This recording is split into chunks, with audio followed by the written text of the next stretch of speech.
এক মহিলা কোলে তার মাস 6 শিশু এক অভিজাত রেস্তোরাঁতে প্রবেশ করলেন।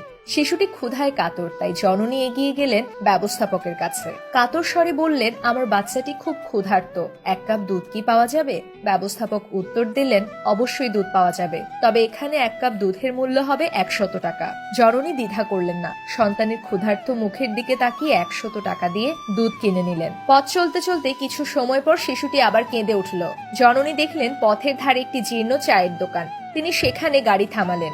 দোকানে পৌঁছে জননী দোকানিকে অনুরোধ করলেন, 1 কাপ দুধ হবে? দোকানি হাসি মুখে দুধ এগিয়ে দিলেন। জননী যখন দাম জানতে চাইলেন, দোকানি বললেন, বাচ্চাদের দুধের দাম নিতে নেই মা, পথে আরো প্রয়োজন হলে বিনা পয়সায় দিয়ে যাব। বন্ধুরা, এই পৃথিবীতে হয়তো অনেকের কাছে টাকা পয়সা কম থাকতে পারে, কিন্তু তাদের হৃদয় থাকে বিশাল। গরিব মানুষ হয়তো ধনী নয়, তবে তাদের মনুষ্যত্ব কখনো গরিব হয় না। তাদের হৃদয় সব সময় বড় থাকে।